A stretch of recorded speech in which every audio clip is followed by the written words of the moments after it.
Love songs, past to present.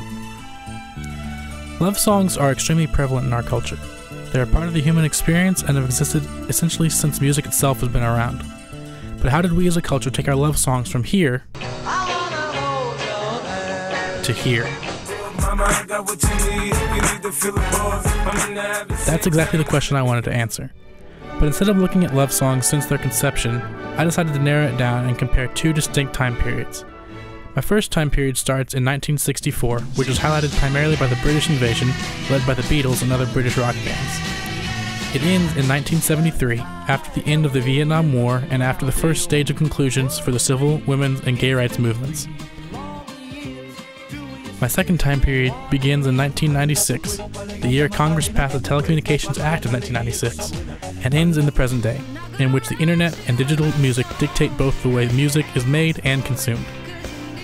In order to concentrate my efforts further, I focus on the most popular songs during the two time periods, according to Billboard.com. But since music does not live in a cultural and technological vacuum, the differences in the time periods, both in the culture and the music industry, need to be discussed. There are a few major differences between the music industry from the mid-60s and 70s and the music industry from the late 90s on. Huge technological advances, mainly having to do with computers, have occurred and changed the entire music landscape. In the past, it was only possible for major recording studios to own expensive equipment such as 4 or 8-track recording gear, but with the invention of computers came the ability to record music digitally, a method much easier and cheaper than audio tape. Soon after the introduction of digital audio came CDs, followed quickly by MP3s. During the late 90s, MP3.com and other websites such as Napster were created so that artists and consumers could upload and download music from the increasingly popular internet. And in 2001, Apple computers launched the iPod, revolutionizing how consumers listen to their music, and eventually forcing the large music corporations to change their marketing and production strategies.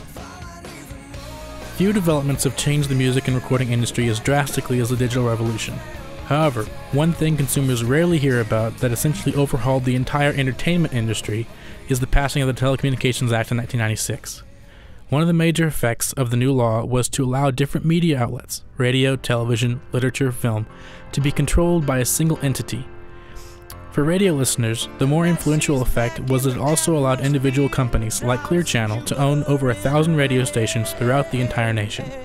During the 60s and 70s, DJs had the choice of what music to play, and they played what they enjoyed, or what they were paid to play. Now, the corporations in charge of the radio stations dictate what songs are played on each station. The digital revolution fundamentally changed the whole recording industry. During the 60s and 70s, record labels were the only place you could get recorded well. Now, there are small studios and home studios able to operate from practically anywhere. Therefore, small independent artists have the ability to create and mix their own music, promoting themselves on forums such as MySpace and iTunes, without the backing of a record label. This results in more musical artists and more means of discovery for those artists, but radio, the most prominent source of new music, is extremely limited in their artist selection. Just like the culture and technology, music itself has evolved over time. Although there are some exceptions, most hit songs during both eras can be classified as a type of love song, or at least a song referencing love. However, the types of love expressed and the way the love is displayed in the songs are quite different between the two time periods. During the 60s and 70s, many of the romantic love songs were about desires to be in a relationship. Examples of such songs are the Beatles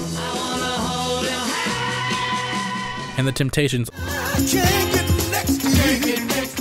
Their lyrics reference desires to show commitment to the other by doing specific actions to show that love.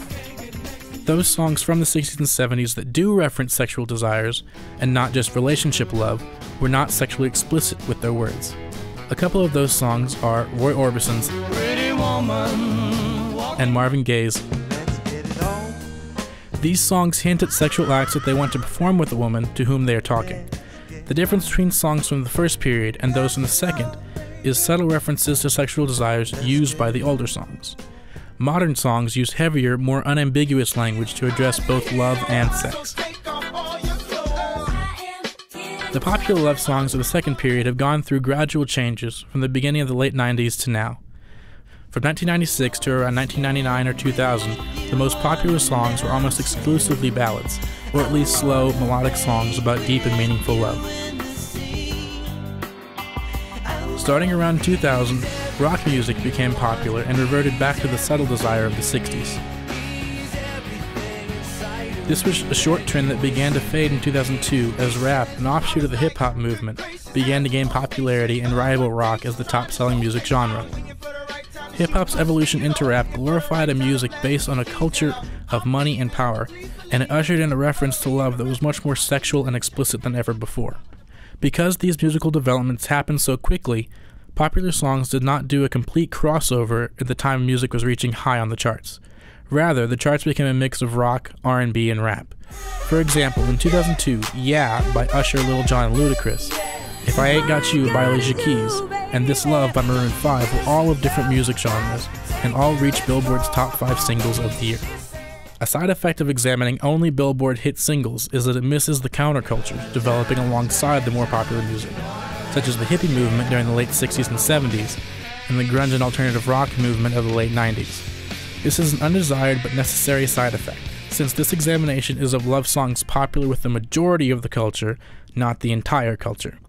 That said, sometimes the music of the counterculture becomes the music of the mainstream culture, like rock and roll did at the start of the first time period, and rap music did during the early to mid-2000s. As rap and hip-hop music became popular, the style of love mentioned in the songs has undergone a drastic shift.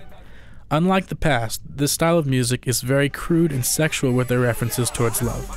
Oftentimes it's geared towards satisfying immediate lust rather than romantic love. 2 chart-topping songs in consecutive years are the perfect example of this. Usher's Yeah, with lines like, and 50 Cent's In the Club with its catchphrase. During the 60s and 70s, these kinds of lyrics would not have been allowed on the radio, but now they are perfectly acceptable and even climbed into the charts to become the biggest hit of each respective year. The other major difference between the love songs of the two periods is who sings the songs. From 1964 through 1969, there was only one song in the yearly top 5 sung by a female artist, To Sir With Love, performed by Lulu, for the movie by the same title. From 1970 through 1973, there are only 2 solo female artists with songs on the top of the charts, Carole King and Roberta Flack. In sharp contrast, women sang most of the yearly top 5 songs during the late 90s. This is for a number of reasons. First, the women's rights movement started during the 60s and 70s, which led to an increased freedom for female artists. Second is the basic fact that the style of music being performed during the late 90s was much more popular when women sang it than men. Until the explosion in popularity of rap and hip-hop, practically every chart-topping song performed by a female artist was a slow, loving ballad, or at least a slow R&B track. But when rock came back, followed quickly by rap and hip-hop, the appeal of slow ballads declined, and a few female artists became popular with hip-hop songs rejecting men, such as Gwen Stefani's Holla Back Girl.